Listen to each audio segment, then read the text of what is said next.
opt out, you'll be kicked out of the meeting. You have to opt in or go home. All right. Well, welcome everyone. December 13th, 2022. So I wanted to mention, I was talking to someone yesterday who's would like to start a small group, maybe a study group to study my workbook, or to use it kind of, I don't know if to study is the right word, but anyway, to go through the steps with my workbook.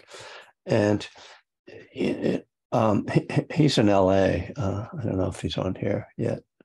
Stefan, I don't think he said he couldn't make it today. Anyway, it made me think more generally that it might be a good idea to see if we could, if people wanted to start up some groups. He'd like to do something live. I think that's much more challenging. But if people wanted to form some small groups to do some practice and kind of support groups together, that would, I think, it could be a good thing to develop here.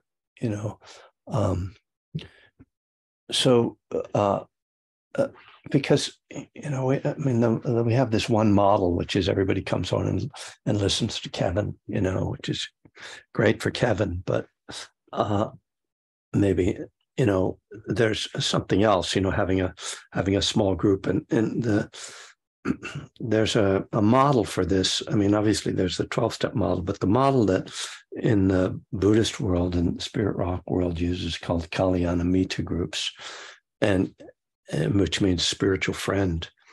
And it would be like a set group of people, somewhere between 6 and 10 or 6, about, who would agree to meet, specific times, typically like twice a month, probably, and then and pursue different themes, or do a book study. But nobody is like the teacher or the leader. It's a peer-led group. So I'm just thinking about how we could get some things like that going. And so just maybe if you're interested in that, contact me. And I'm not sure how to organize it, but I think the thing would be for a couple people to step up who would be like facilitators, or in the lightest sense, and then they could be the, people could contact them, and then a group could form like that.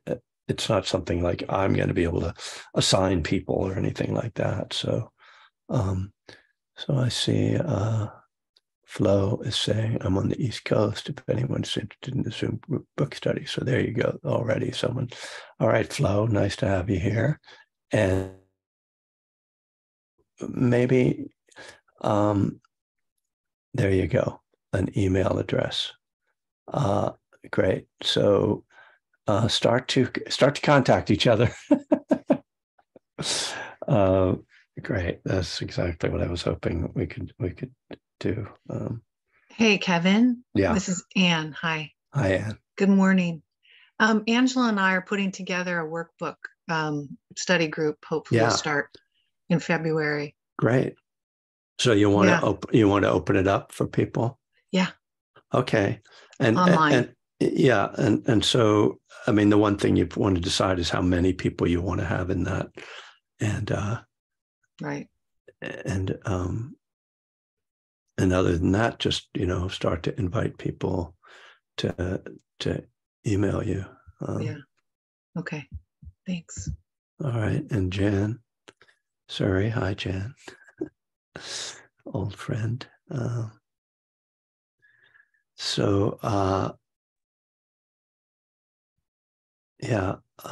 Maybe I don't want to lose the thread here for our morning session.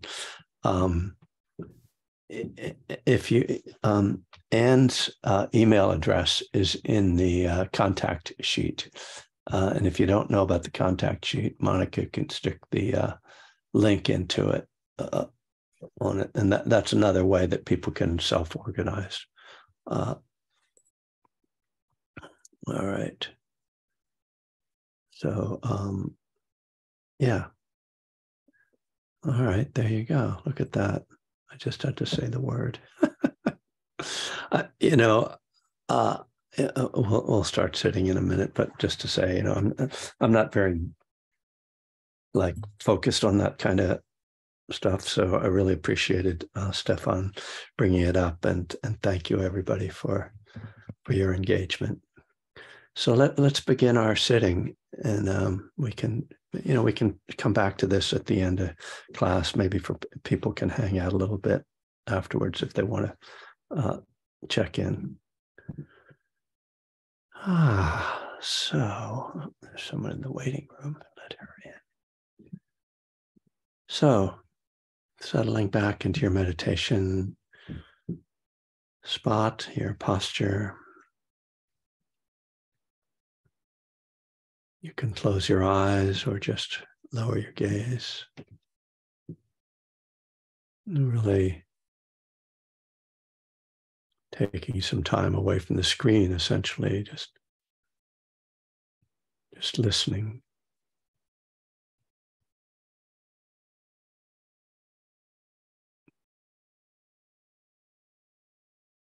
Turning the attention inward first to the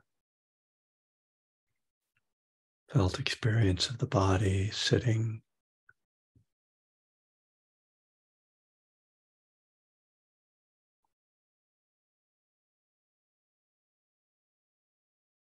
It can be quite interesting to just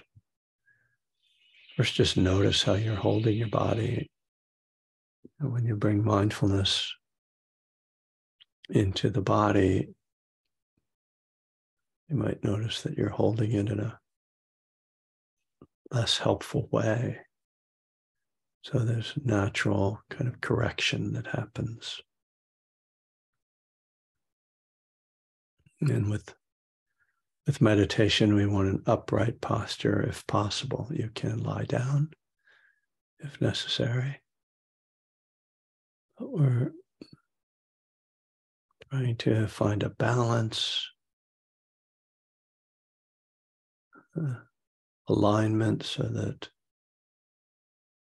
we're not leaning or tipping in any direction. So that brings the weight from the head down through the spine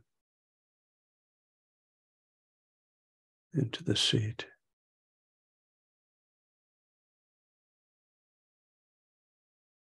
But this posture also is about energy. And again, as we start to tune in, we start to notice the more subtle effects, the more subtle energetic effects of different ways of holding the body. How when we're slumped or collapsed in on ourselves, that there's more dullness.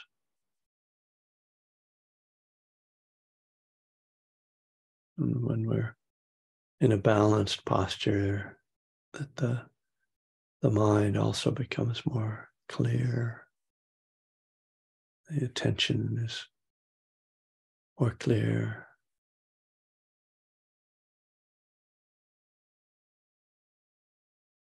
We can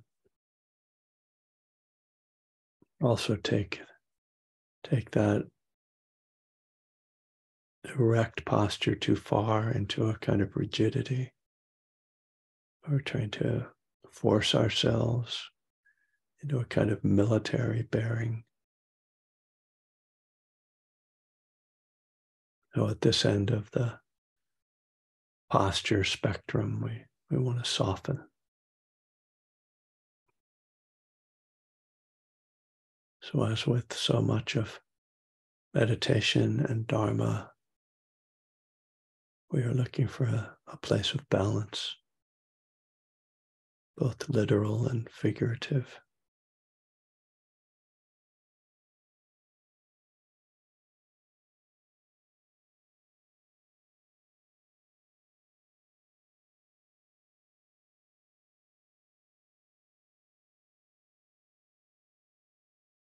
And when we have that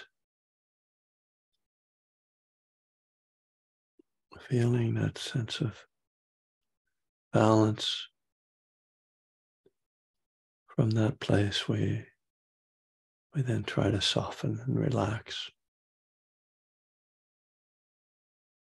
Another kind of level of settling.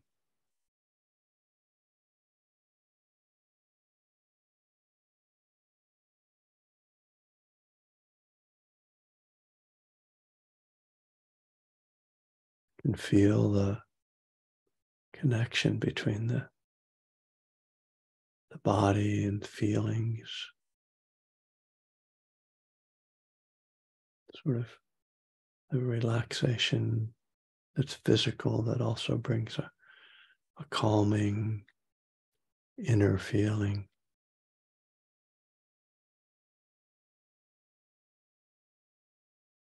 And here the breath becomes our partner, our support, our anchor.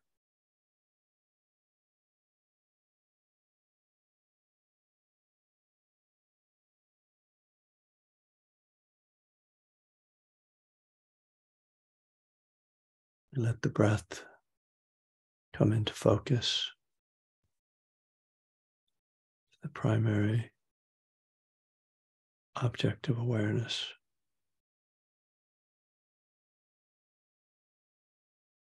Feel the breath as just a general experience, the body breathing.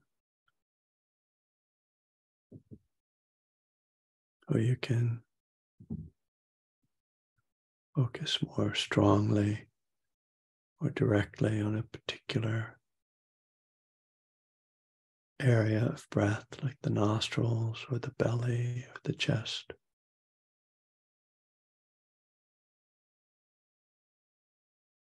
In that way, the sensations become the concentration object. You can get quite absorbed in this simple experience, simple sensation of breathing.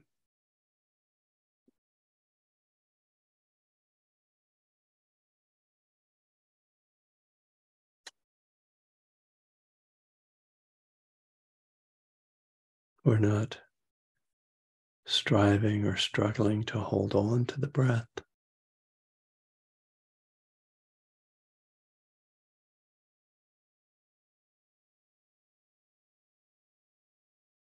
It's more a sense of receiving the breath. Open, receptive attitude. Breathing in, breathing out.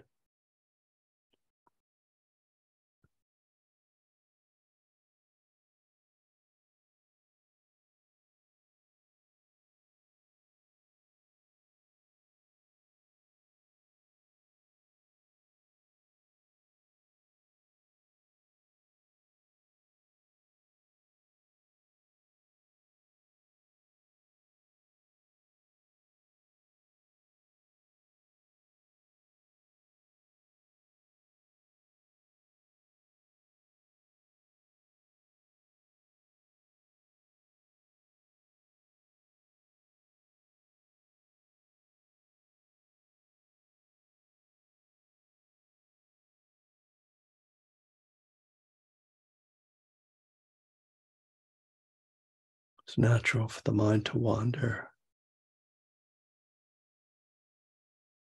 even when we try to focus, perhaps even more when we try to focus. The mind resists that restraint. at least at first. The simple experience of breath may not seem dramatic enough, interesting enough for the mind. So it goes off looking for something more entertaining.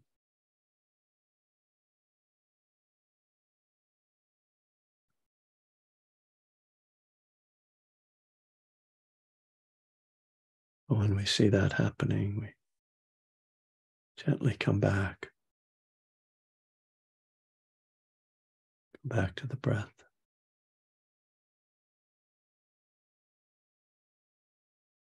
In that process, we might notice just where the mind has been or what the current obsession of the mind is, just acknowledging that.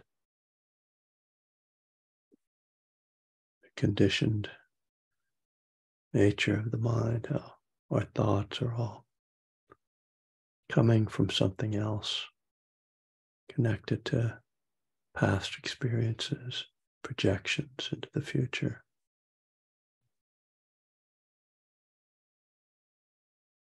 Fears, worries, hopes, regrets.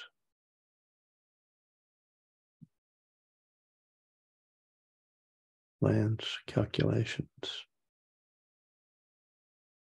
fantasies.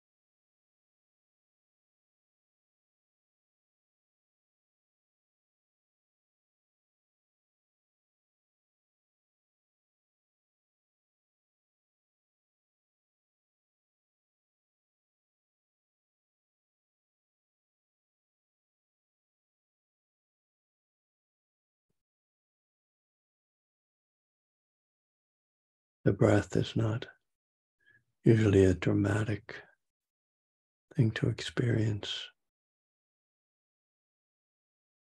not particularly complicated, or particularly pleasant or unpleasant.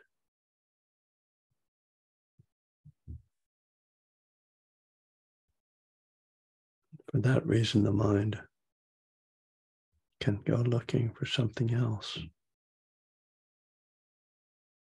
But the advantage of the neutral quality of the breath is that when we get absorbed in that neutral experience, there's no pull of craving or aversion. We can rest in a equanimity.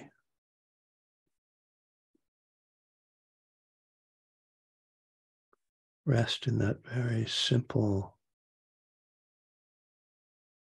non-stimulation.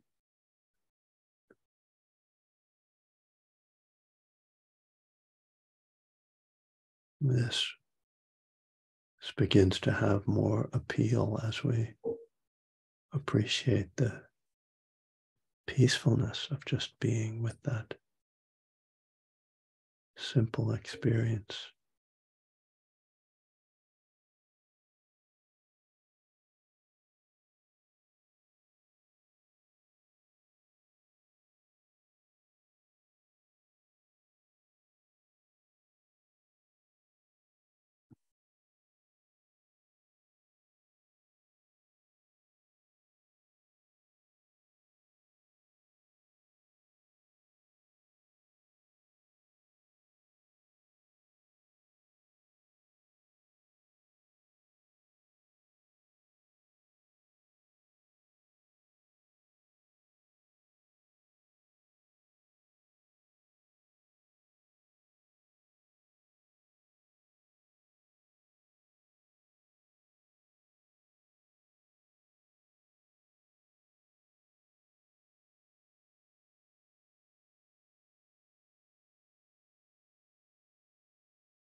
All right.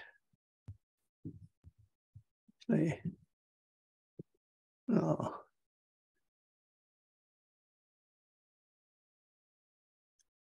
Wow, well, looks like we got a lot of people interested in doing some groups there. That's very nice to see. Just goes to show, I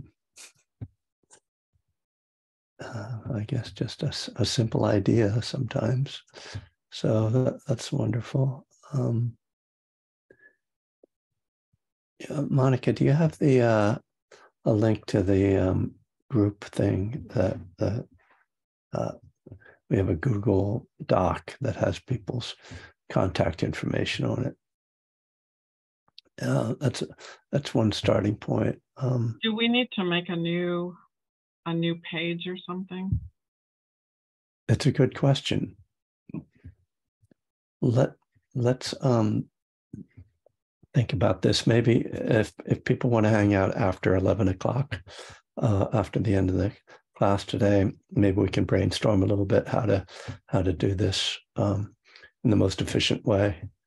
Because I don't want to take up the class time just like trying to organize something. But if people who are interested and particularly people who are willing to sort of facilitate or organize things, hang out, then and we'll have the and keep the chat, and so we can snag all the email addresses and stuff out of there. Okay. So, so the topic for today is really acceptance, or maybe more generally the Serenity Prayer, or more specifically the Serenity Prayer. Kind of was I've been going through my book Burning Desire, and on step 2, and there's a section called Searching for Serenity. And, it's, I don't know if I was wondering, I didn't realize I actually had the prayer in there. I have it. It's on, if you're following along, it's on page 143, the bottom where it starts. And talking about my early recovery and how helpful the Serenity Prayer was. So the Serenity Prayer is, God, grant me the serenity to accept the things I cannot change, courage to change the things I can, and wisdom to know the difference. And I will note that for those, editors in the audience, that I noticed quite a long time ago that the Serenity Prayer doesn't say the courage or the wisdom. It leaves out the. This is how I believe it's actually supposed to be said. A lot of times people throw in the extra thes. So I'll read a little bit of this section. I see myself in a bar in Odessa, Texas.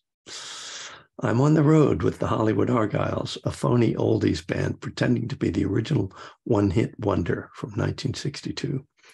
For those music historians, their one hit was Alley Oop, which if you don't know it, you better play it on your Spotify. It's definitely worth it. It was a cartoon, Alley Oop, about a caveman, quote unquote. And it was like in the Sunday papers, the Sunday cartoons. So, and somehow, anyway, it's a long story. It became a song. I know more about the history of it than I need to. Anyway, I'd resisted going on the road with them, but shortly after getting sober, unable to find a gig in LA, I took them up on their offer to tour. The bar is called Shampoo. That's CHAMPOUX. Too cutesy by half, and it's a former disco. Over the dance floor is the inevitable mirror ball. We're getting ready to rehearse, and the singer and bass player are on stage bickering, their usual form of communication. They were a married couple, so I don't mention that for some reason. I wind my way through the plush red chairs toward the stage and repeat the prayer. The words, God grant me the serenity, remind me that peace is superior to any other mind state and worth doing whatever is necessary to acquire. Looking up at BJ and Bobby, I realize that I have no control over their behavior. I'm in this situation this afternoon, and I can either accept it and be serene or resist it and suffer. I breathe and let that truth settle over me. I feel relief right then and there. This acceptance part of the prayer has always been the most important line for me. It resonates with the famous Big Book passage on acceptance. Quote, "And acceptance is the answer to all my problems today. When I am disturbed, it is because I find some person, place, thing, or situation, some fact of my life, unacceptable to me, and I can find no serenity until I accept that person, place, or thing, or situation as being exactly the way it is supposed to be at this moment," unquote. I would always, debate this idea. It's supposed to be this way. It is this way. If you understand, it's supposed to be this way because the karmic causes and conditions that caused it to arise made it arise. But supposed to can also get, tangled up with like some external God or some plan of the universe decided this would just happen randomly. But law of karma says it's not random. It happens because of causes and conditions.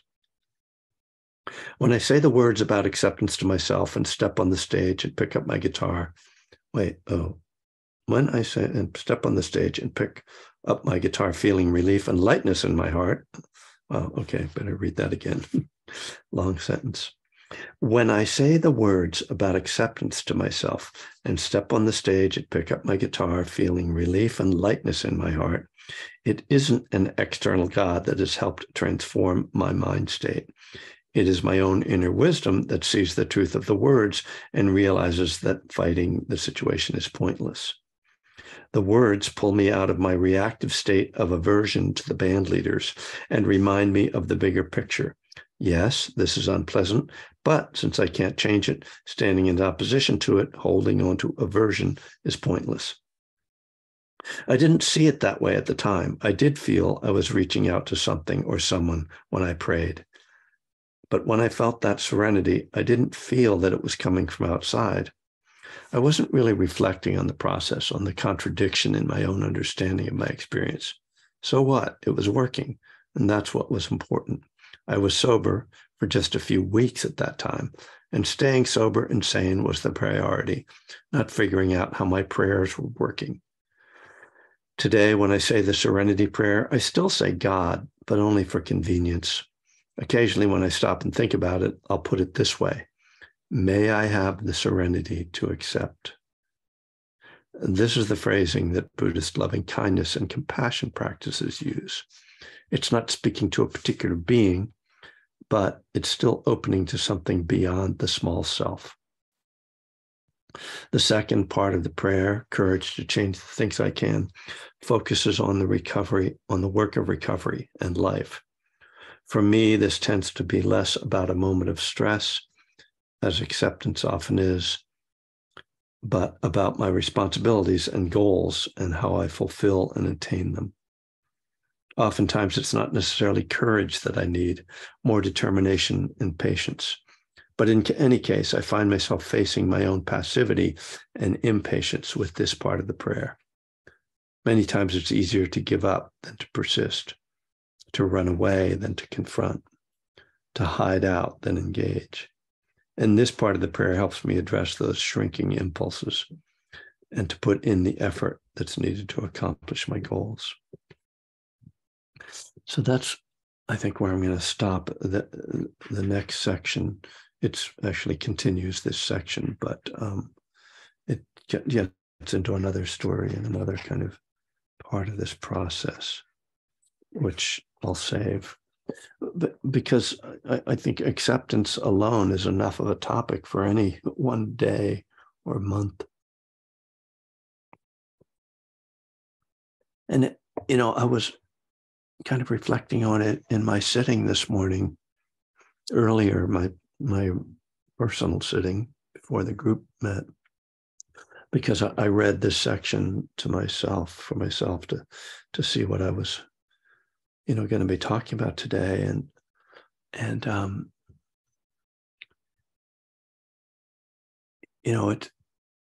it's really, the thing that came up was just recognizing my personal relationship to acceptance, rather than thinking of it in general terms, but seeing my own tendency of passivity, which I mentioned there, that can masquerade as acceptance. And indeed, particularly before I got sober and early in my recovery too, I could use that as a way of avoiding actually engaging and being responsible and doing difficult things, and particularly in facing conflict or confrontation, and sort of just saying, well, I'll just let it go, or I'll just accept it. And really what I was doing was repressing. So for me, I have to be very careful about this. I mean, I don't know, very careful maybe isn't the, I don't know how careful I have to be, but I do have to check in, like what's going on here. And I still am going to, because of my personality, I'm still going to incline towards that, towards acceptance and potentially passivity. But I also, there are people in my life that are on the other end of the spectrum, who tend to kind of engage very strongly and sort of push for things more strongly. And it's just interesting to see that contrast, because there's, if we go to either extreme, there's dukkha that comes from that. The suffering that's the word, dukkha, suffering or unsatisfactoriness. When we just give up all the time and act as if we're accepting, our world can get very small. And that was that was one of the aspects of my pre-recovery life, was this kind of small world I created for myself. And I think marijuana being my real drug of choice, I drank alcoholically, but I loved marijuana. Marijuana is a good, trigger for passivity, because of the sensitivity it creates in you. I've often pointed out that the term hassle, which became very popular in the late 60s, was not like a term that people used a lot before people started smoking pot. And that's my theory. I don't know if it's exactly true, but we also didn't say paranoid a lot until people started to smoke dope. And so, certain language that sort of points to the effects that became sort of general mind states that were associated with the drug. Again, it's just sort of a riff in a way saying that, but I know that for me, like when I got high, certainly a confrontation, or even really an effort to do something that was in the least bit unpleasant, just became really difficult. Like it just really, it reinforced my tendency to avoidance. So I guess I'm, really kind of talking here about the risks of acceptance. I was thinking this morning, well, what about, what if Martin Luther King just accepted Jim Crow, or Mahatma Gandhi accepted British imperialism, that they could have done that. Like, oh, it's just let it go, and yet it's so interesting because when we talk about both those characters, of course, both those people, and they're not characters, those historical figures, we see how they brought nonviolence, which was a form of acceptance, right? So it's really interesting to see, like, well, what's going on there. They're not accepting things the way they are, but they're not turning their lack of acceptance into violence or aggressive confrontation. It's sort of a great model. Obviously, they're a great model. It's like, the Captain Obvious there. But so I know we all sort of ask these questions for ourselves. They're really things that come up on a daily basis, whether to sit back and accept things, and or whether to step forward and assert something. And there's, partly this is a, risk reward, or, what investment on return sort of question. Like, if I step into this situation and assert myself and or even engage in some confrontation, what is the value of this? And that, I think, is the question I try to ask. Is there something beneficial that I really think needs to be achieved through a confrontation, or is there something more beneficial that comes through acceptance and through letting go? And again, I think in the sort of spiritual world, such as it is, or the Buddhist world, there can be this inclination towards acceptance and not questioning or not challenging things. And here, I think we really do have to be very careful that we don't become passive or accept things that we shouldn't accept. But I guess going back to the Serenity Prayer, it's obviously it's giving us guidelines. Grant me the serenity to accept the things I cannot change. So that's the critical piece of it. Can I change this?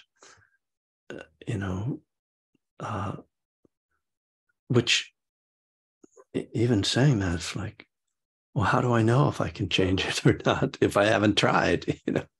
So this is like, it's not, even though it gives us a framework, it doesn't really give us the answers for what we should do.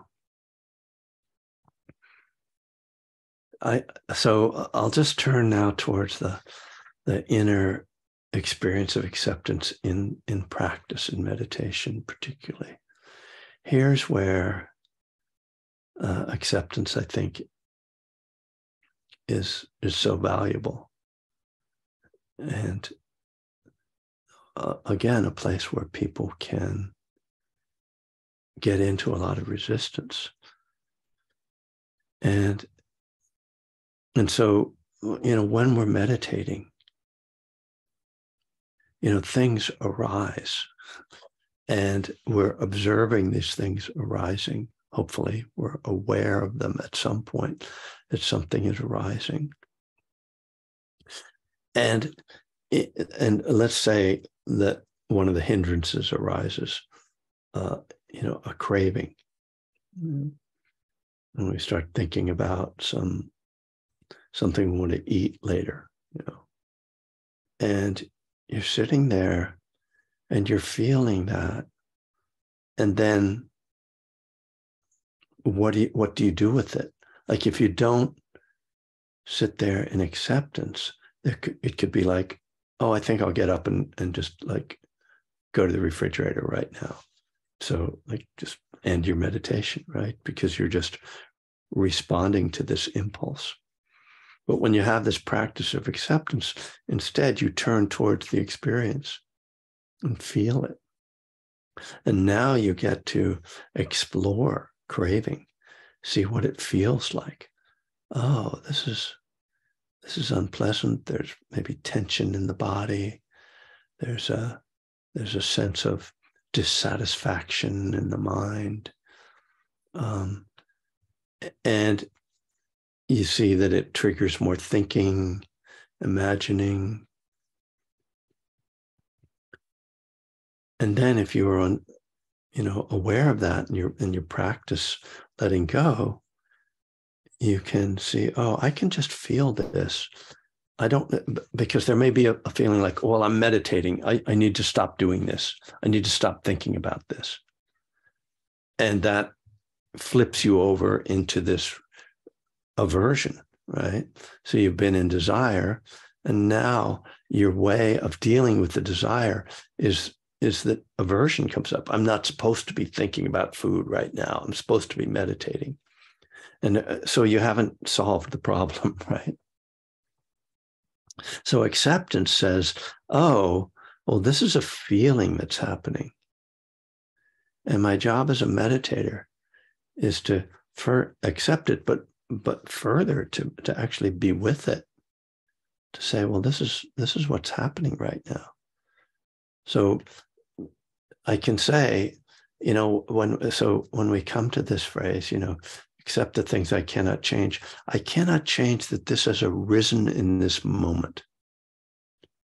That doesn't mean that I can't respond in a way that will change this experience. I mean, inevitably, it's going to change. Everything changes. But the question then is, how is it going to change?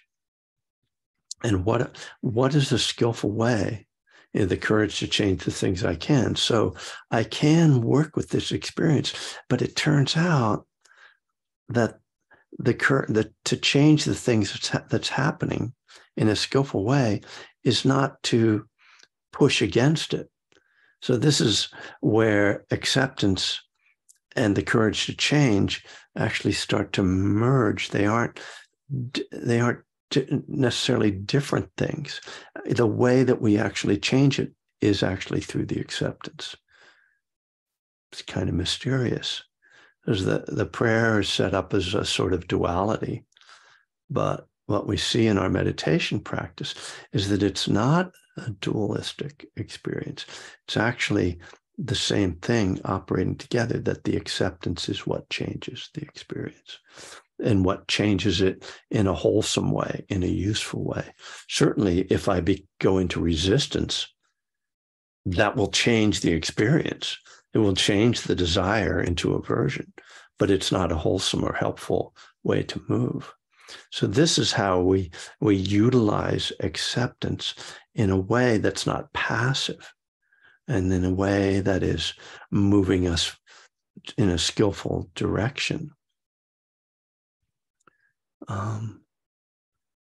Yeah, that's interesting. I never thought of all that before. In case you were wondering if I had that all figured out. I'm just working through a process in my mind as I speak to you. And that's what's so beautiful about Dharma, right? We just keep asking questions, and it kind of unfolds this understanding. So that seems like kind of a good place to stop. Acceptance and change are actually partners. They're not separate things. Because I don't know if I can think of anything else to say right now on top of that. I used all my brain power on that one. So, Julie.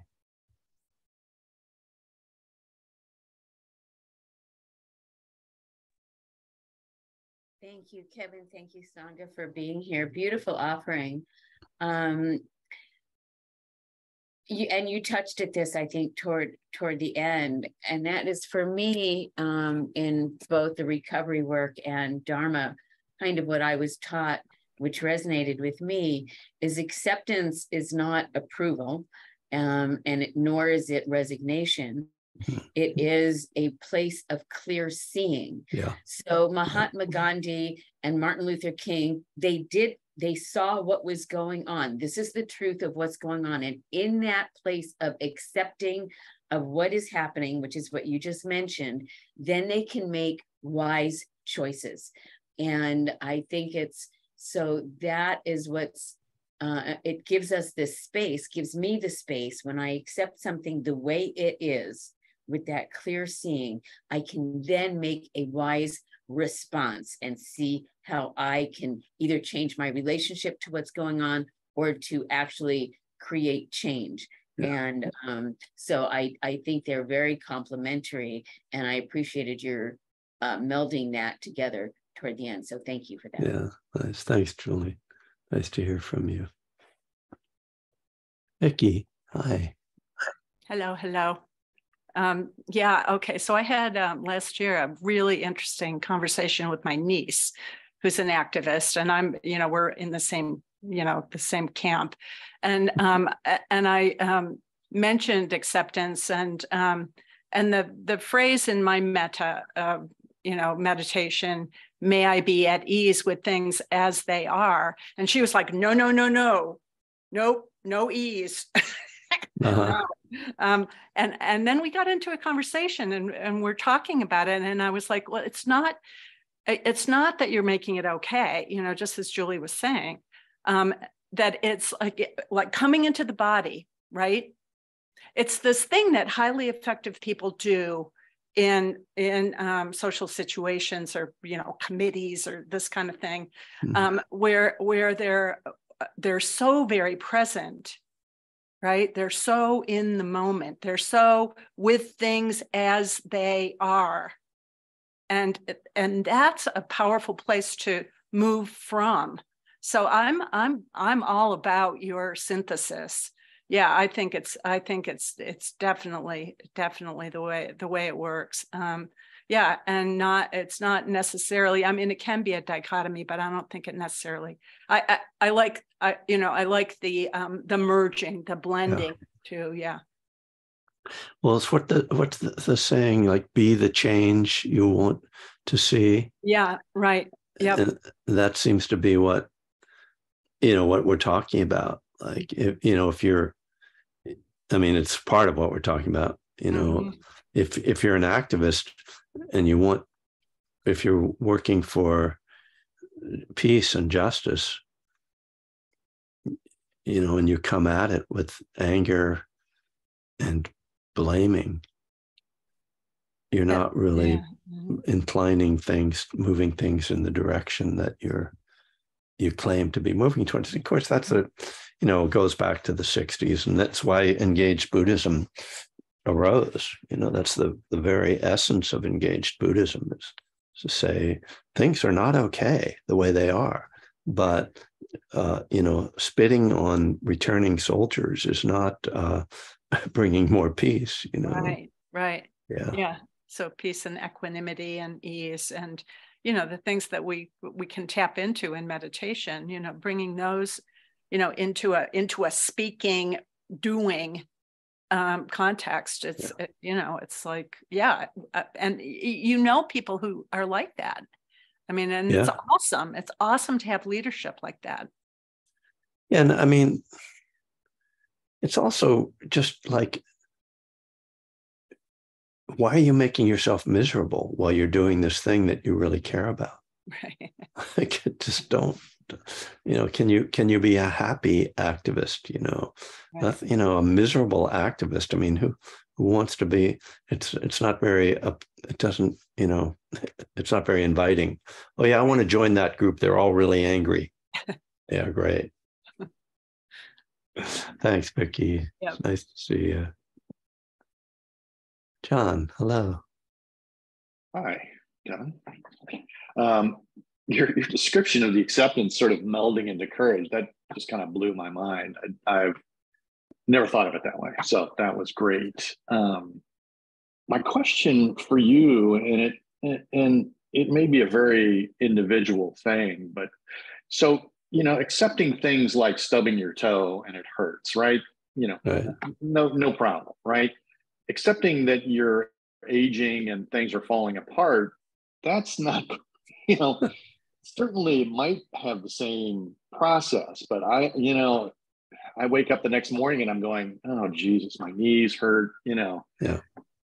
So how do you deal with that particular question? So in that case, it's more like keep coming back.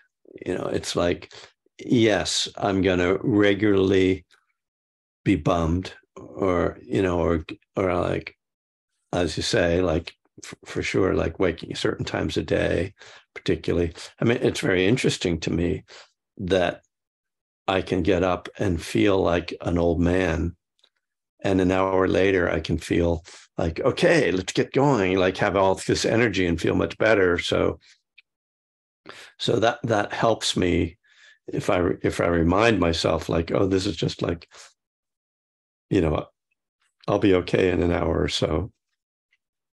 I mean, we always have to do that in a way, don't we? Like, I don't know how many people wake up and go and just immediately think, I'm just so glad to be alive. I can't wait to get out of bed. Like, this is so great. You know, yeah, for sure, there are days like that, but most of the time, you know, I think people you kind of wake up, it's like, oh, got to get up. But we get up because we know, you know, oh, I will feel better after I have my coffee or whatever. But yeah, generally, to me, it's just, so my bigger acceptance is I'm going to, first of all, accept the fact that I can't accept it all the time. Okay. Because so I'm not going to like judge myself for the fact that I don't like getting older. Not many people really like getting older. We're losing things. So what the 5 daily reflections. I've added the reflection, the 6th reflection, which is I am of the nature to deteriorate. So that's more specific than I'm just aging or sickness and death. It's like, no, I'm deteriorating, and I can see that. But yeah, it's just like some days I accept it and some days I don't. I mean, I'm not a saint. I'm not, I mean, so some of us went to see Ajahn Sumedho, the great Buddhist monk up at Abhayagiri this summer. And he's now getting up into his late 80s. And he's really having a hard time getting around.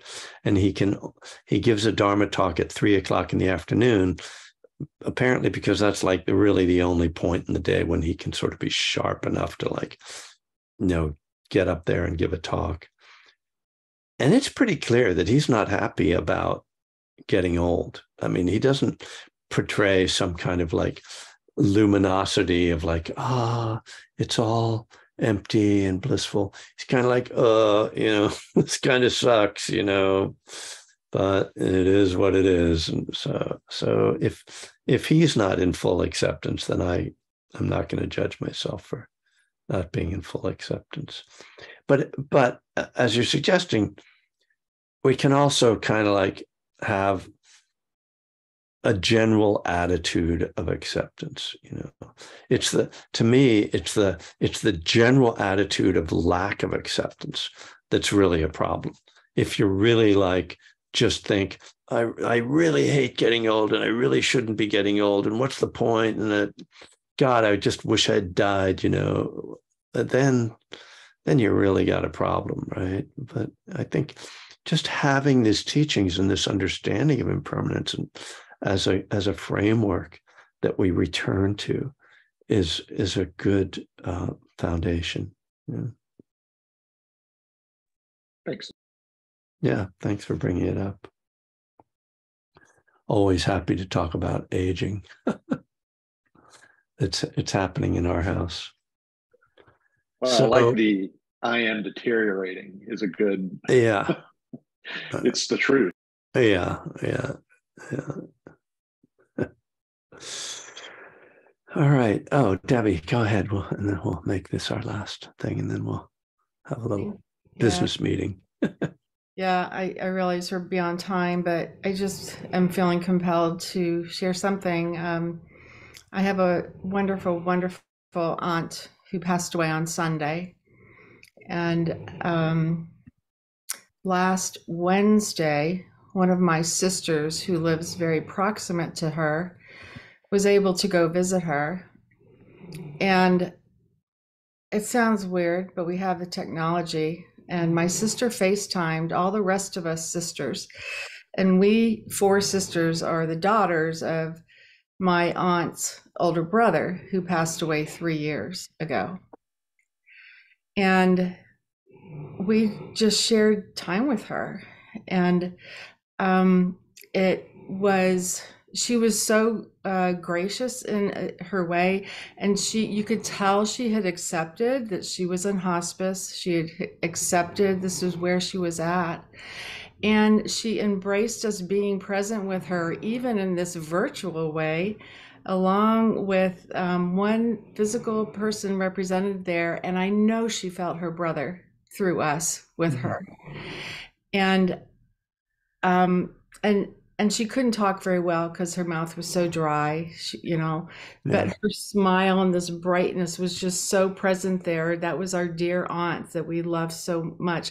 And you could tell she was taking such joy in us remembering stories, sharing little remembrances with her. And it was so powerful. And we all knew it was the last time that we would be in communication with her. And I think the reason I'm sharing this is partially because she had her faith in how to accept this time in her life. And then for me, also, I'm feeling like when we can have experiences like this that can inspire us in our own path, just with an expanding awareness, it's a gift. And her being able to share her time with us was a gift to us. And however it was a gift to her, where she is now, I don't know, but may it be, whatever it is. But to be able to have these living experiences in these transitional periods is also another very powerful way to support our own practice, I think.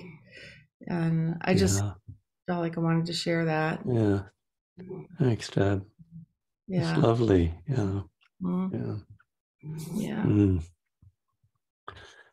Well, on that note, I will just, officially close the class. I guess I call it a class, and just, offer that reflection on acceptance and the courage to change as something to carry with us this week.